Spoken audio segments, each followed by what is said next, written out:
नमस्कार दोस्तों, मैं राजेंद्र चौधरी आज एक नई वीडियो के साथ आया हूँ आपके सामने। और वो वीडियो है एम एस एक्सेल से रिलेटेड।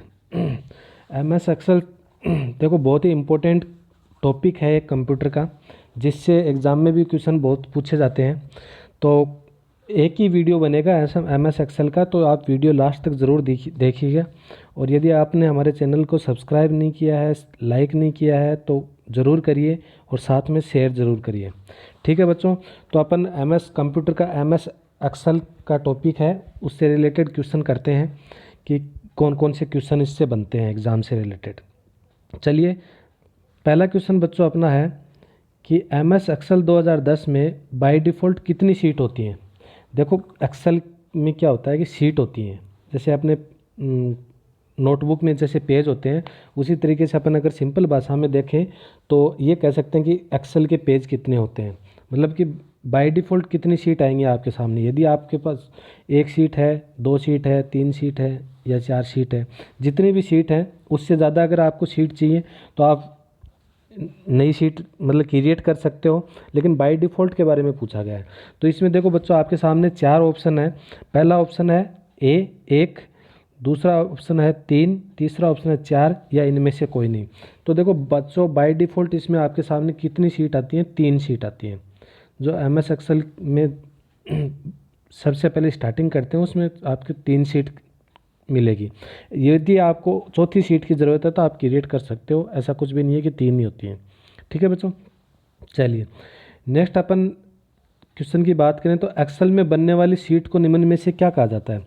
जैसे अपन ने एम एस वर्ड में क्या कहते थे, डॉक्यूमेंट बोलते थे, तो उसी तरीके से एम एस एक्सेल को क्या, एक्सेल की सीट को क्या बोलेंगे, तो यहाँ पे है डॉक्यूमेंट सीट, या फिर स्प्रेड सीट, या फिर फाइल सीट, या फिर फोल्डर सीट। इन चारों में से आपको बच्चों एक क्वेश्चन को सिलेक्ट, आंसर को सिलेक्ट करना है, और उसका सही आंसर होगा कि एम एस एक्सेल की सीट को अपन बोलते हैं स्प्रेड सीट। 2 नंबर आपका ऑप्शन इसमें सही रहेगा। ठीक है बच्चों, फिर नेक्स्ट क्वेश्चन की बात करें तो नेक्स्ट क्वेश्चन अपना है कि एम एस एक्सेल में किन्हीं भी 5 स्टूडेंट्स का रिकॉर्ड का औसत ज्ञात करने के लिए कौन सा फॉर्मूला प्रयोग करोगे। जब यदि आपने मान लो कि क्लास के बच्चों के बारे में कुछ स्टूडेंट का रिकॉर्ड बना रहे हो, हिंदी इंग्लिश का, इस तरीके से अलग अलग सब्जेक्ट का, तो उसमें से अगर उनका एवरेज निकालना हो, आपको एवरेज के बारे में पूछा गया, औसत औसत निकालने के लिए कौन सा इसमें से आप फॉर्मूला यूज करोगे, मैक्सिमम करोगे या मिनिमम करोगे या एवरेज करोगे या सम करोगे। तो देखो नाम से पता चल रहा है कि औसत निकालना अपने को। ठीक है, तो औसत निकालेंगे तो इसमें देखो औसत को वैसे भी एवरेज बोलते हैं अपन। ठीक है, तो अपना 3 नंबर आंसर क्या हो जाएगा, सही हो जाएगा। ये तो इतना ज़्यादा डिफिकल्ट नहीं था, कोई दिक्कत नहीं है, लेकिन पता होना ज़रूरी होता है। वैसे अपन नेक्स्ट क्वेश्चन की ओर चलें तो बच्चों नेक्स्ट क्वेश्चन है कि हम अपनी वर्कशीट में हाइपरलिंक को निम्न में से किस शॉर्टकट की को दबाकर जोड़ सकते हैं। देखो अपन ने एम एस वर्ड में भी देखा था हाइपरलिंक का, तो उसकी शॉर्टकट की आई थी। वैसे ही एम एस एक्सेल में पूछा है कि एम एस एक्सेल में शॉर्टकट की क्या होगी। आपके सामने बच्चों चार ऑप्शन है। पहला ऑप्शन है ऑल्ट प्लस के, या फिर कंट्रोल प्लस के, या कंट्रोल प्लस एच, या फिर कंट्रोल प्लस एम। तो देखो एम एस वर्ड में भी वही था कि कंट्रोल प्लस एच के द्वारा आप हाइपरलिंक को ओपन कर सकते हो। तो चलिए नेक्स्ट क्वेश्चन है अपना। नेक्स्ट क्वेश्चन इसमें से है कि इनमें से कौन से फंक्शन के द्वारा करंट डेटा इंसर्ट कराई जा सकती है। मतलब कि इनमें से कौन सा फंक्शन है जिसके द्वारा आप करंट डेटा को, नए डेटा को इंसर्ट कर सकते हो। मतलब इंसर्ट करना होता है अगर आपने टेबल में डेटा को, तो उसके बारे में। तो डेटा का यूज़ कर सकते हो, या फिर टुडे का, या फिर नाउ का, या फिर थीम का। इन में से आपको एक ऑप्शन सेलेक्ट करना था, और वो ऑप्शन होगा आपका टुडे। 2 नंबर सही हो जाएगा बच्चों। टुडे के द्वारा आप करंट में डेटा को इंसर्ट कर सकते हो। चलिए नेक्स्ट क्वेश्चन अपना है कि एक्सेल में सीट का डिफ़ॉल्ट व्यू होता है। बाय डिफ़ॉल्ट व्यू क्या होता है इसका, सीट का। तो सीधी सी बात है, नॉर्मल व्यू रहेगा इसमें। वर्क है, ऑटो है, नॉर्मल है, रोमन है, तो आपको क्या करना है इसमें से रोमन करना है, सॉरी नॉर्मल करना है। तो 3 नंबर आपका ऑप्शन सही हो जाएगा। चलिए, और अगर मैं यहाँ पे वर्ड की बात करूँ बच्चों, तो वर्ड में भी क्या रहता है, नॉर्मल व्यू रहता है, और इसमें भी नॉर्मल व्यू रहता है। फिर आप देख सकते हो कि इसका पेज लेआउट कैसा आएगा, प्रिंट लेआउट क्या है, कैसा आएगा, वो चीज़ अपन बाद में देख सकते हैं। चलिए क्वेश्चन नंबर 7 आपके सामने बच्चों है कि खाली स्थान प्री डिफाइन फॉर्मूला होते हैं जो स्वतः गणना का कार्य करते हैं। प्री डिफाइन यानी प्री डिफाइन क्या होता है? प्री डिफाइन होता है कि जो पहले से ही डिफाइन किए हुए होते हैं, मतलब पहले से ही बनाए हुए होते हैं कि भाई इस फॉर्मूला का ये वर्क होता है, इस फॉर्मूला का ये वर्क होता है। ठीक है बच्चों, तो प्री डिफाइन का मतलब क्या होगा? प्री यानी पहले, डिफाइन यानी जिसको मतलब डिफाइन किया गया हो, तो मतलब फॉर्मूला का मतलब हो गया, यानी पहले जो डिफाइन किया गया फॉर्मूला होता है उसका गणना मतलब स्वतः गणना का कार्य करते हैं। तो इसमें से होते हैं, उसको क्या कहते हैं ये पूछा गया है। फंक्शन बोलते हैं, या वर्ड रैप बोलते हैं, या ऑटो सम बोलते हैं, या लॉजिकल बोलते हैं। यानी जो प्री डिफाइन फॉर्मूला होते हैं उसे क्या कहते हैं, ये क्वेश्चन पूछा गया आपसे। तो बच्चा जो प्री डिफाइन फॉर्मूले होते हैं उसको अपन क्या बोलते हैं? फंक्शन बोलते हैं। 1 नंबर आपका आंसर सही हो जाएगा। देखिए बच्चों, साथ साथ में आप क्वेश्चन सोल्व करते जाइए और अपने माइंड में रखिए, या फिर कमेंट बॉक्स में लिखते जाइए कि आपका ये आंसर है, आपका ये आंसर है, जिससे आपकी एग्ज़ाम अभी नज़दीकी है तो आपकी तैयारी भी अच्छी रहेगी उससे। ठीक है बच्चों, यह आपकी जितनी भी आपने पीछे तैयारी करी है उसका सारांश आ रहा है।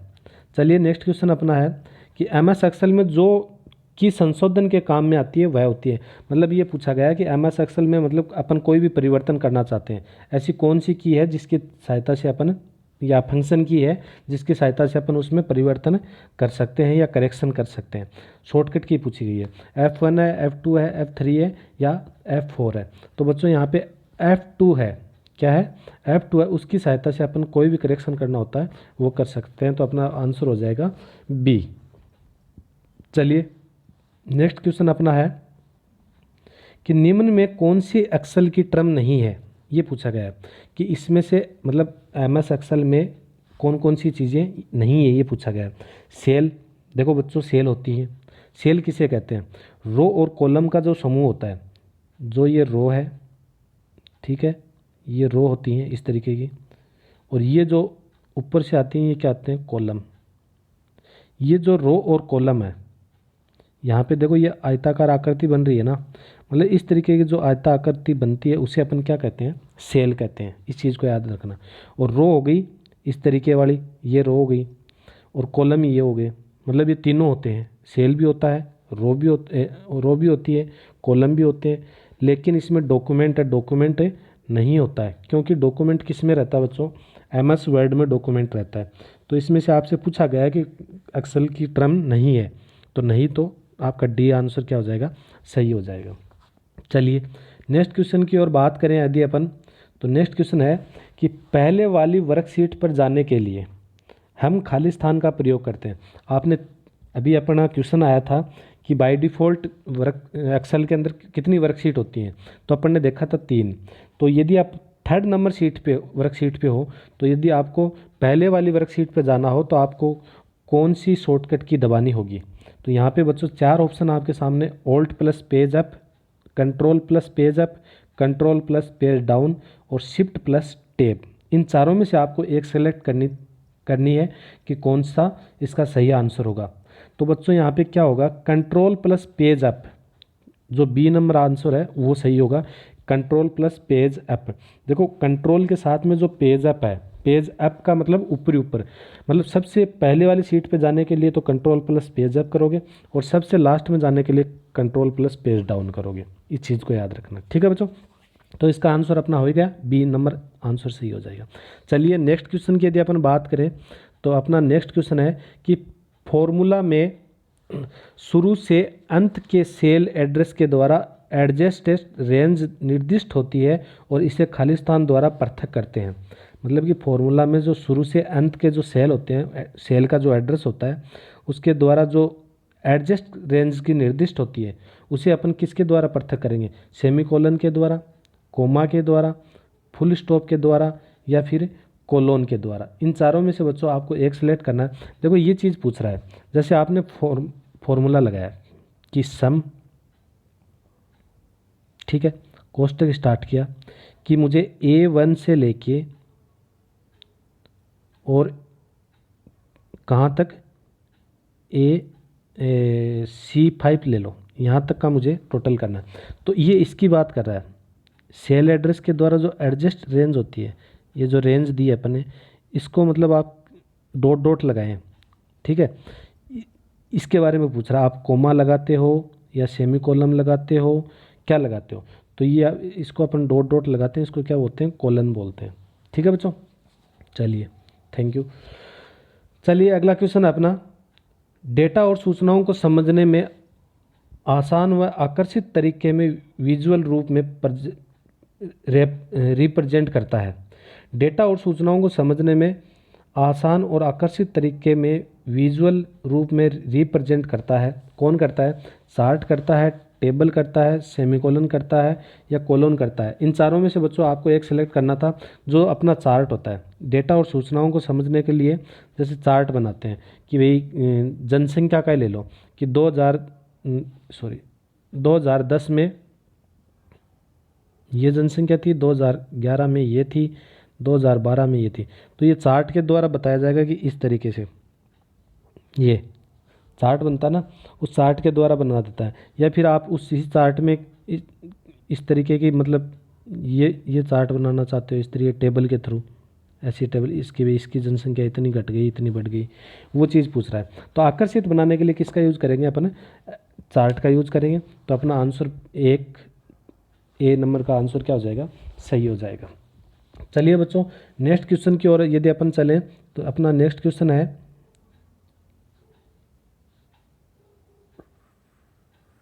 12 नंबर हो ही गया अपना। नेक्स्ट क्वेश्चन, अगर आप अपनी वर्कशीट में सीधे एडिटिंग नहीं करना चाहते हैं, यदि आप अपनी वर्कशीट में सीधे एडिटिंग नहीं करना चाहते हैं तो डेटा को एडिट और एंटर करने के लिए आप खाली स्थान का उपयोग भी कर सकते हैं। तो बच्चों इसमें 4 ऑप्शन है, फॉर्मूला बार है, टाइटल बार है, मेन्यू बार है या स्पेस बार है। तो आप फॉर्मूला बार से भी डायरेक्ट कर सकते हो, ऐसा कुछ भी नहीं है। तो 1 नंबर आपका आंसर क्या हो जाएगा? सही हो जाएगा। फिर नेक्स्ट क्वेश्चन की बात करें तो नेक्स्ट क्वेश्चन बच्चों अपना है कि इस टैब में प्रूफिंग टूल्स होती है, किस में होती है? रिव्यू में होती है, डेटा में होती है, व्यू में होती है या इंसर्ट में होती है? तो बच्चों इसका सही आंसर होगा रिव्यू। रिव्यू टैब है उसमें क्या होता है? प्रूफिंग टूल्स भी होती है। चलिए नेक्स्ट क्वेश्चन अपना है 15 नंबर, यदि आप चौड़े फॉर्मेट में प्रिंट लेना चाहते हैं तो किस तरह पेज फर्स्ट मतलब ओरिएंटेशन या अभिविन्यास का प्रयोग करेंगे? देखो ये चीज़ पूछी गई है आपसे। देखो पेज की 2 साइज होती है, एक तो ये हो गई, ठीक है, और एक होती है आयताकार।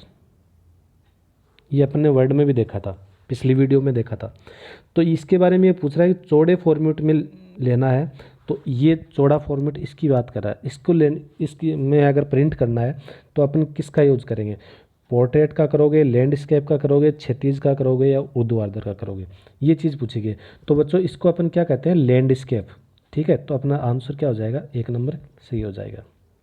चलिए अगला क्वेश्चन की बात करें तो अगला क्वेश्चन बच्चों, खाली स्थान पूर्व लिखित फॉर्मूले होते हैं जो स्वतः गणना का कार्य करते हैं। ये चीज़ अपन ने अभी थोड़ी देर पहले देखे थे। पूर्व लिखित यानी प्री डिफाइन की बात कर रहा है। प्री डिफाइन अपन ने देखा ही था। तो प्री डिफाइन यहाँ पे क्या आ जाएगा? फंक्शन आ जाएगा। 1 नंबर आपका आंसर क्या हो जाएगा? सही आ जाएगा। अभी आया था कि प्री डिफाइन जो फॉर्मूले होते हैं या फंक्शन होते हैं उन्हें अपन क्या कहते हैं? तो फंक्शन बोलते हैं। चलिए इसी क्वेश्चन को मतलब दूसरे तरीके से आपके सामने पेश किया कंफ्यूज करने के लिए, ऐसा कुछ नहीं है। चलिए MS एक्सेल 2010 का उपयोग विभिन्न प्रकार खाली स्थान में किया जाता है जो सामान्य से लेकर जटिल कार्यों तक उपयोगी होते हैं। इनमें आपके सामने बच्चों 4 आंसर दिए हैं। गणना है, मैनिपुलेशन है, प्रेजेंटेशन है और एक्सप्रेशन है। इनमें से आपको एक आंसर सही सेलेक्ट करना है कि MS एक्सेल 2010 का उपयोग विभिन्न प्रकार खाली स्थान में किया जाता है जो सामान्य से लेकर जटिल कार्यों तक। तो गणना करने के लिए किया जाता है। MS एक्सेल का किस लिए करते हैं? देखो MS वर्ड का डॉक्यूमेंट के लिए करते हैं और एक्सेल का किस लिए करते हैं? गणना करने के लिए करते हैं। तो 1 नंबर आपका आंसर सही हो जाएगा। अर्थमेटिक गणनाएं ऐसे समझ लो। चलिए अगला क्वेश्चन है कि पेज के ऊपरी मार्जिन में स्थित टेक्स्ट को खाली स्थान कहते हैं। जो आपका जो पेज होता है, जो ऊपर जो मार्जिन होता है उसमें जो टेक्स्ट होता है उसे क्या कहते हैं?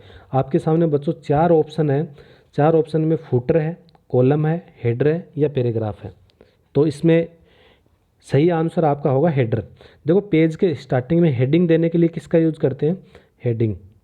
हेडिंग देने के लिए तो अपन यूज करते हैं हेडर का। और नीचे यदि पेज के लास्ट में कॉर्नर में डेट टाइम वगैरह देना हो तो उसको अपन बोलते हैं फुटर। क्या बोलते हैं? फुटर। ठीक है। तो पेज का अपने को ऊपर मार्जिन में स्थित टेक्स्ट को खाली स्थान कहते हैं, तो हेडर कहते हैं। 3 नंबर आपका आंसर सही हो जाएगा। चलिए नेक्स्ट क्वेश्चन की बात करें अपन बच्चों, तो नेक्स्ट क्वेश्चन अपना है कि आसानी से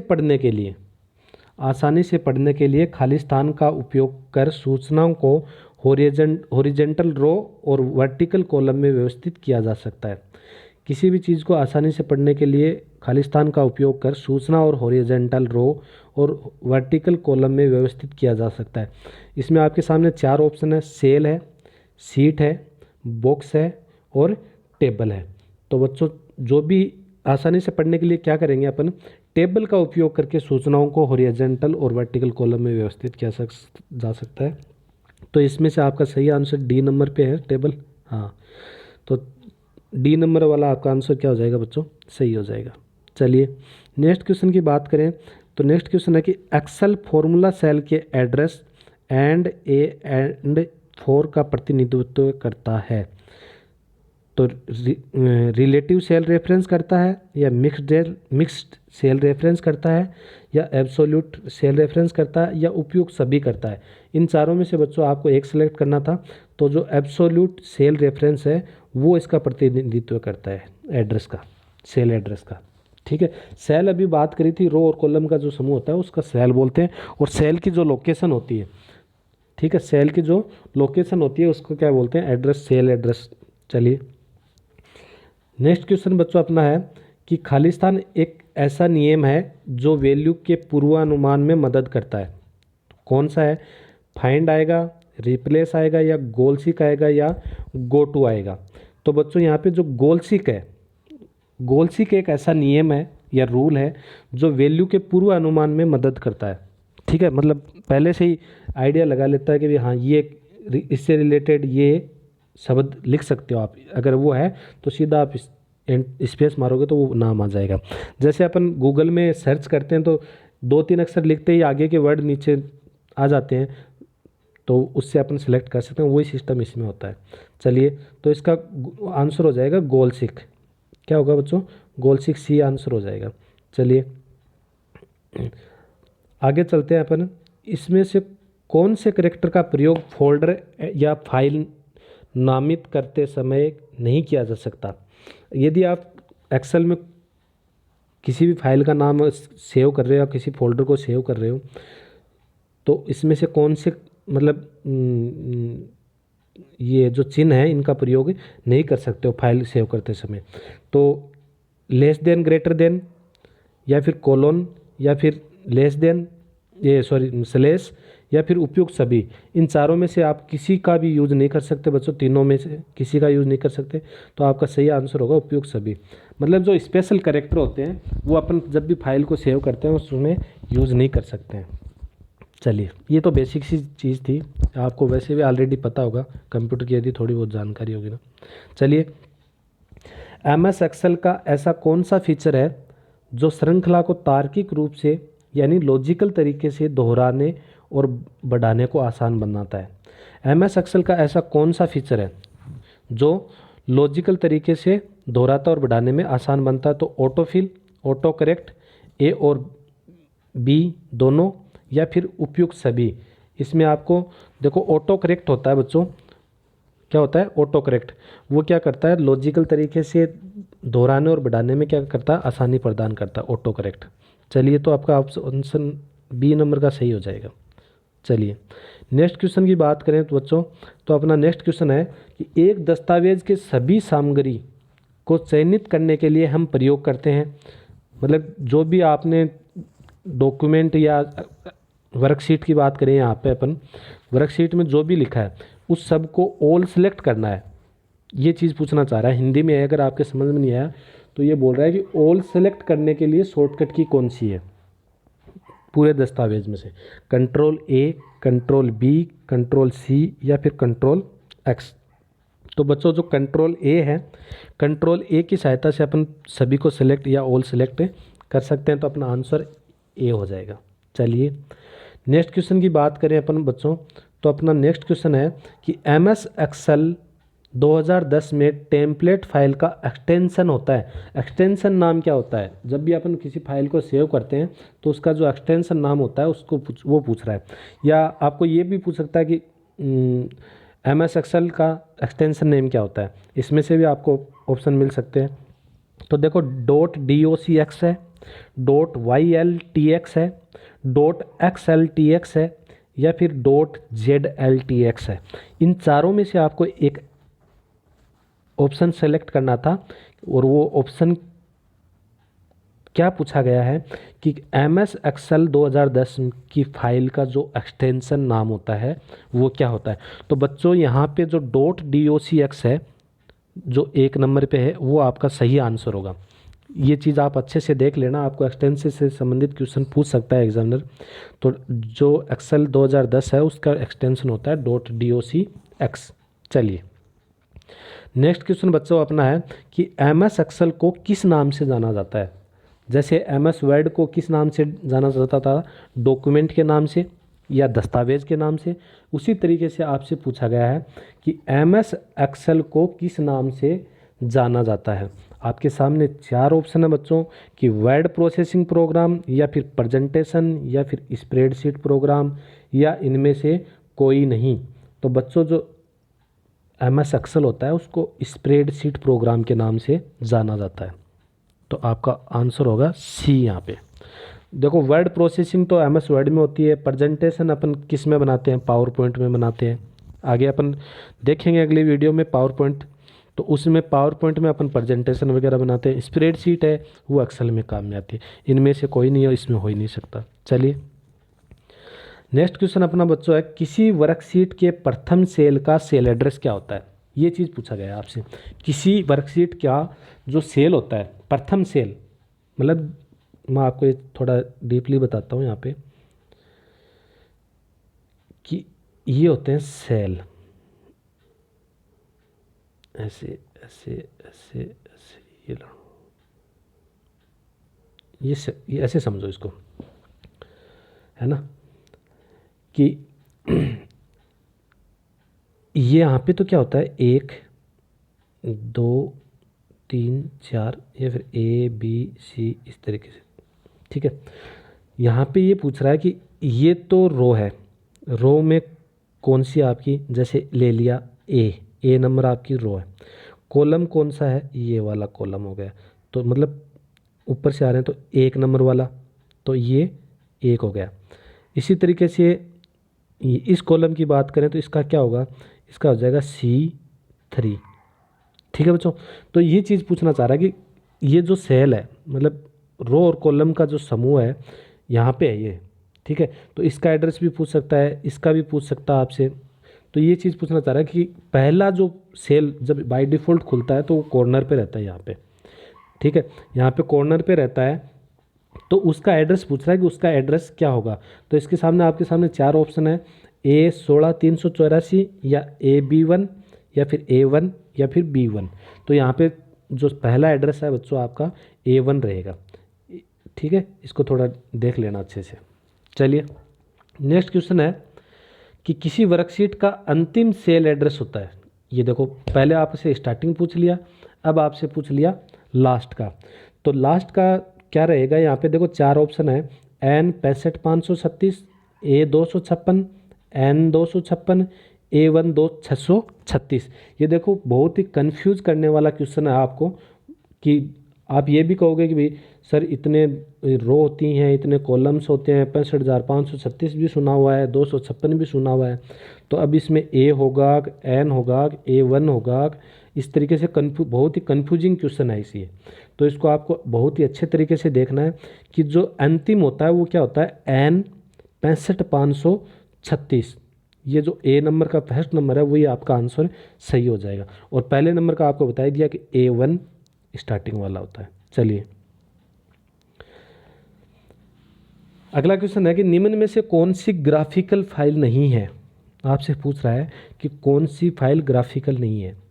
.gif, .bmp, .jpg, .txt। इन चारों में से बच्चों आपको एक सेलेक्ट करना था।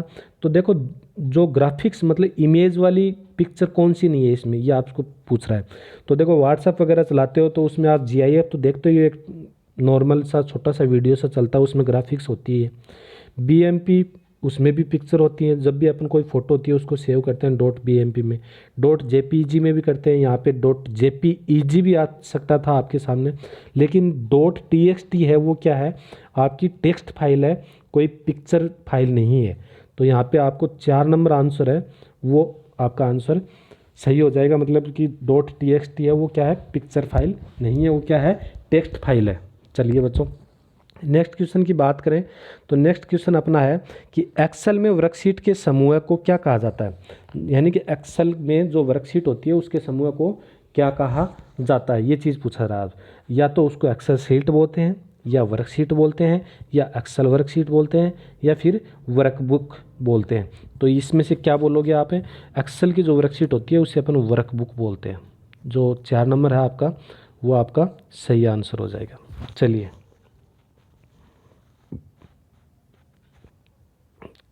अगला क्वेश्चन है कि ग्राफिक्स कार्यों को करने के लिए आवश्यक होता है। जो भी आपकी ग्राफिक्स इमेज होती हैं उससे रिलेटेड कार्य करने के लिए कौन सी चीज़ आवश्यक होती है? Micro computer, mini computer, super computer, या फिर मेन फ्रेम कंप्यूटर। ये आपसे कंप्यूटर जनरेशन से रिलेटेड क्वेश्चन बीच में मैंने डाल दिया था, मैंने कहा बीच में आना चाहिए।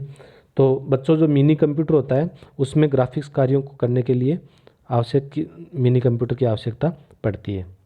चलिए ये मैं एक अगला आगे वीडियो डालूंगा 1-2 दिन के बाद जनरेशन से रिलेटेड भी। तो क्योंकि जनरेशन से रिलेटेड क्वेश्चन आते हैं तो मैंने देखा 1-2 वीडियो के बीच में अगर अपन रखेंगे तो बच्चों का कुछ पिछले वाली चीज़ें ध्यान में आएंगी। चलिए अगला क्वेश्चन है कि MS एक्सेल में फॉर्मूला हमेशा खाली स्थान से प्रारंभ होता है। मतलब जो भी फॉर्मूला अपन स्टार्ट करते हैं वो कहाँ से स्टार्ट होता है? बराबर से यानी इक्वल से होता है, या मल्टीप्लाई से होता है, या सब्सक्रिप्शन यानी माइनस से होता है, या फिर डिवाइड यानी भाग से होता है? ये चीज़ आपसे पूछ रहा है। देखो बच्चों यहाँ पे जब भी कोई फॉर्मूला स्टार्ट करते हैं ना, जैसे अपन ने किया किसी 2 संख्याओं को सम करना है तो अपन स्टार्टिंग करेंगे बराबर से, बराबर सम, फिर कोष्ठक स्टार्ट करेंगे, फिर उसका क्या दे देंगे, एड्रेस दे देंगे A1 से लेके यहाँ तक ये, और फिर कॉलम बंद कर देंगे, एंटर करेंगे तो उन सब का क्या आ जाएगा, टोटल आ जाएगा। तो यहाँ पे पूछ रहा है कि फॉर्मूला को स्टार्ट करने किससे करते हैं?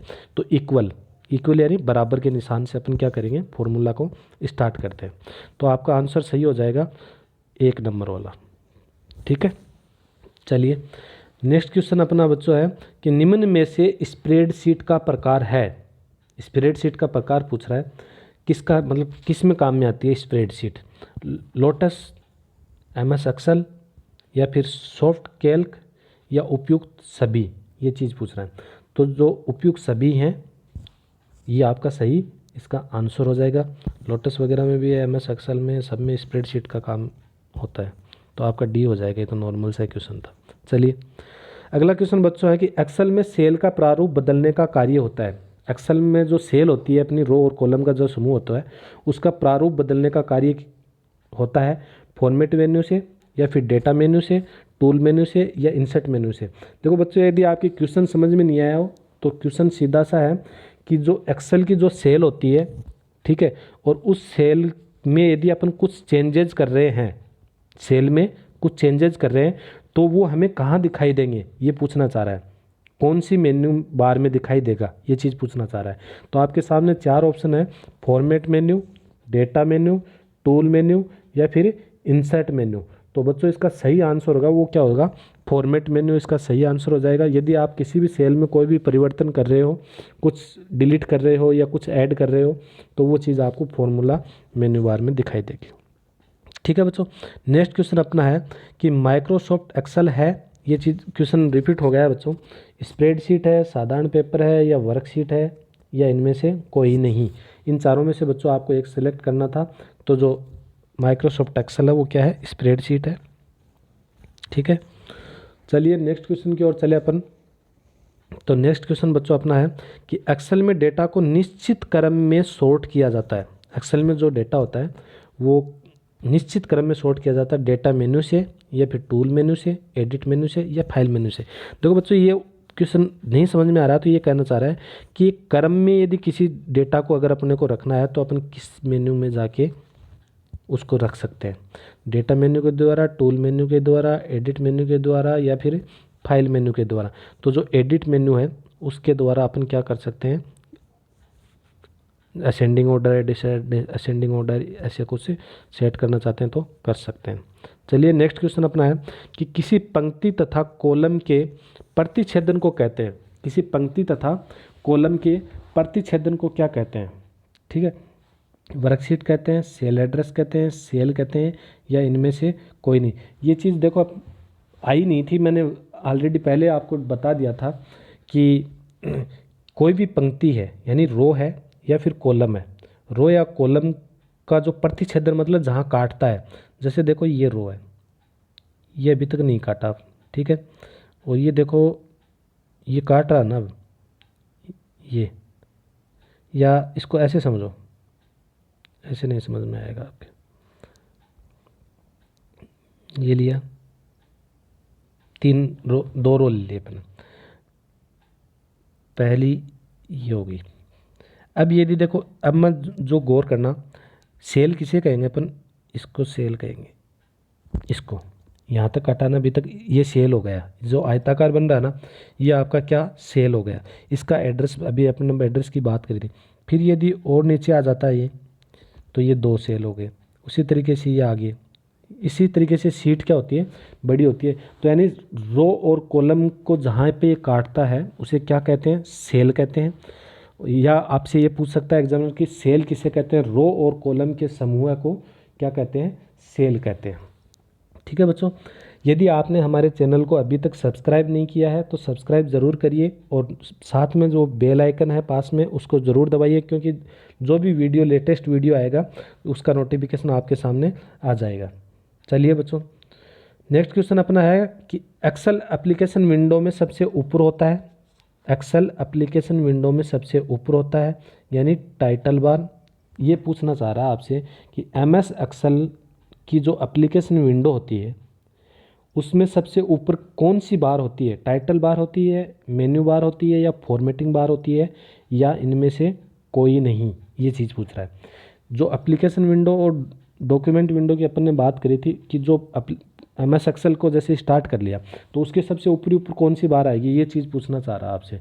तो बच्चों इसमें सीधी सी बात है कि सबसे ऊपरी ऊपर टाइटल बार होती है, जिसमें एक तरफ तो एमएस एक्सेल का नाम रहता है और जिस फाइल को अपन सेव करते हैं उस फाइल का नाम रहता है टाइटल बार में ही, और उसके राइट साइड में 3 बटन रहते हैं। कौन कौन से, क्रॉस रहता है, मिनिमाइज,